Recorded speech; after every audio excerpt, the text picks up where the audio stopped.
These are the 3 essential steps to crafting your own retirement blueprint. It's super easy. It's a little different approach than you might be used to, but it's super important why. And if you miss step 1, things could get ugly, and probably not in the manner that you think.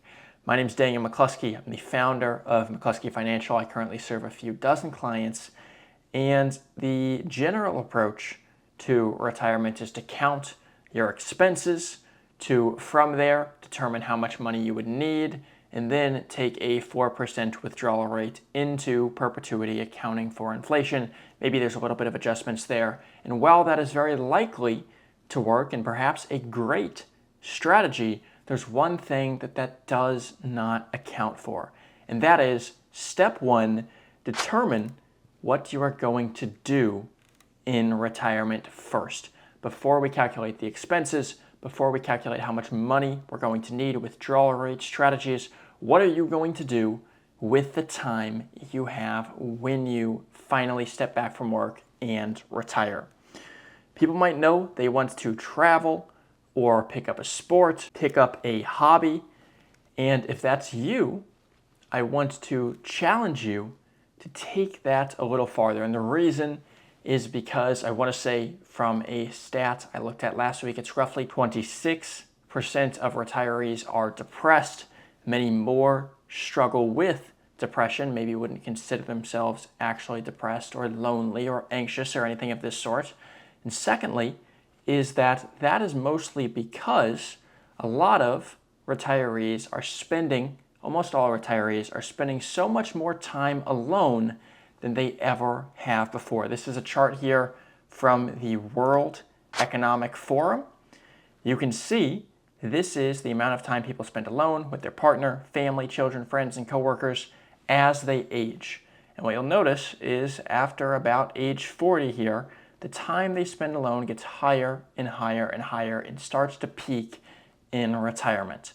And for people who haven't spent much time alone, things like obviously reading are much less popular nowadays, or sitting in silence. Now we all have TVs. These are great inventions. However, when we have never answered the questions of life, for example, of where we came from, where we're going, and maybe it's not that you're going to get a deep conviction and answers to these questions, but when we haven't answered them, when we haven't had time to sit in silence and kind of ask ourselves what we're doing, why we're here, and we have all this time, we've built this big plan, we've built this retirement safety net, we're about to go enjoy it, but for what purpose or for why, if we're just going to pass away at some point?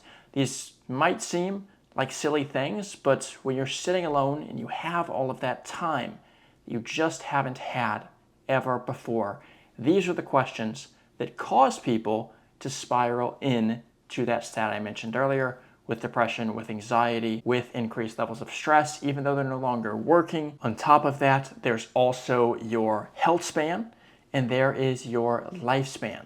So for many people, they are going to perhaps retire, but the things that they planned on doing in retirement, like playing pickleball or playing golf or whatever it was going to be, maybe picking up an extra job in retirement to supplement traveling or anything of that sort, they don't realize that while they might have a life expectancy of, say, 80 years old, they have a health expectancy or a health span that is much less than their life expectancy from birth. Meaning, and here's a little chart here, this is from Cruise Bank and Trust, I've showed this in another video before, but in the United States, the gap is the largest of just about any country. I want to say any country, I'm not 100% sure on that, but it's 12.7 years. So if your life expectancy is 76, 77, as we're seeing on this chart here, your health expectancy on average is going to be 12.7 years less than that. And that in itself is also something that's going to cause people to spiral into stress or anxiousness, whatever you want to call it. And that's understandable because they spent all this time saving their whole life for retirement. They get there and they didn't get to do the things they wanted to do. And a lot of the time, it's just because they didn't have a plan. They didn't treat retirement or this time after their post-work as another job or as another business. Whereas if they would have done that and thought, all right, what is my week going to look like? Who am I going to spend time with? What activities am I going to do? How am I going to be productive? Maybe not in the same sense as you were at work, but in making the most of the time that you have left. And when you do that, not only is your health span going to increase naturally, you're also going to minimize the time you have alone. The time that you have alone, as shown in the chart, is still, of course, going to be high, but you're going to be able to spend that more productively. You might have prepared for this time. Now you're exercising, you have all of those benefits there with you. This is so important, doing this before any of the numbers. So if you, for example, let's say know that you maybe want to get into a sport and compete a couple times a week, instead of just kind of having that broad idea, I would say find not only the sport, number one, maybe you'll find the league that you want to get in. I'll just stick with that example of pickleball that I gave before. But if that's the case, not only find the sport, find the league, drive to the courts, see in the league how many times they play each week. Maybe it's twice a week. And if that's the case, are you going to play more times in the week? If it's just in the evenings, say from 5 to 7 p.m., what are you going to do with the rest of your day?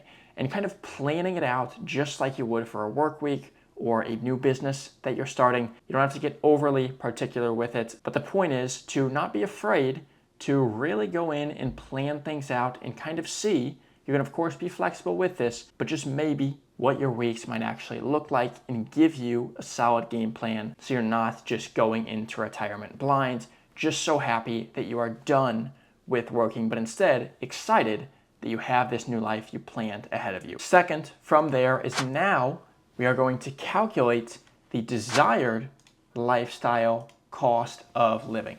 So before, with most traditional little 3-step blueprints, you are going to determine your income first. So instead of just doing it this way, which works, we are going to kind of do it backwards. So maybe you've determined your income, you know that it's $3,000 a month, $14,000 a year in random annual expenses, now including in the new hobbies that you're going to do. And maybe if it's a job, for example, like a part-time job at a golf course or a referee of some sort, then your expenses might actually, though they might not go down, but you're going to have more money to cover those expenses. So that's another thing to take into account. But let's say it wasn't something like that where you're making money and it's something like pickleball.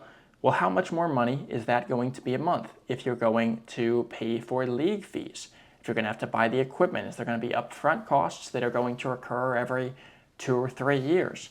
We're just going to say with pickleball on top of maybe some other activities, maybe it's some traveling even, we'll say it goes from 14 to 19,000 and maybe 3,000 a month to, 4,000 a month. So it was 3, now it's 4. Again, just throwing numbers in there. Maybe it's accounting for some other things.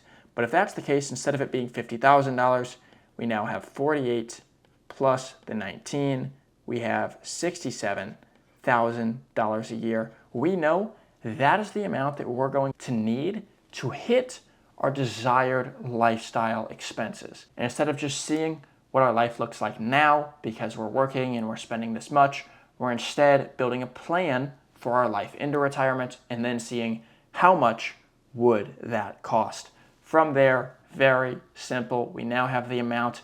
We're just going to determine how much money we would need to be able to withdraw from to achieve that lifestyle. So if it's $67,000 and you are taking a 4% withdrawal rate, for example, you divide 67,000 by 0.04 and you come up with the total number that you need. And that's the simple way to do this. So if it was 1.675 million in, keep in mind, post-tax dollars, then you would be good. If this number is post-tax, keep in mind these 67,000, you're gonna have to pull out more than that to be able to get the $67,000, or if it's pre-tax rather, like a 401k that you're withdrawing from, factor in your Social Security, and now you have the number that you need to hit. You can kind of make a plan for when you might be able to retire. A couple things to account for other than inflation is when you are factoring in Social Security, many changes could happen with Social Security. For example, if you're waiting till 10 years in the future to hit this number, Well, the retirement age for Social Security may increase. Currently, the trust fund for Social Security is set to deplete in around 2035, depending on which kind of projection you look at. Trump wants to make Social Security tax-free. If that happens, it would deplete in, again, depends on which projection you look at, around 2033. If that's the case, and regardless of what the case is, there are going to need to be changes made to the Social Security plan. So maybe it is that retirement age moves from 67 to 70. It's already moved from 65 to 67. It did not always used to be 67. There is many other things. For example, they tax more earnings with Social Security. They are limiting benefits for people who make above $100,000, for example. So many different hypotheticals, but that's something to keep in mind. And then also, if you are pushing retirement back farther and farther and farther just to be able to get to this number, just remember that if you're doing that, there is the health span and there is the lifespan. So it might be worth it just to retire earlier, especially if you have that big picture of what retirement's going to look like. There's a lot of fun things. There's a lot of traveling. You really want to make sure you do that, and you really want to make sure that you actually get to do that before you are in the latter years of your retirement and don't have as much health. These are all things to consider. Hopefully this video was helpful. Again, 3 really simple steps, a little bit of a different approach than you might be used to, but that first step is so important. Those stats that we showed are all exactly why. Hopefully this video was helpful. I do ask that you subscribe. If it was, I release videos 3 times a week going into all things retirement, some strategies. I also do a live stream once a week. So subscribe, and I will see you in a future video.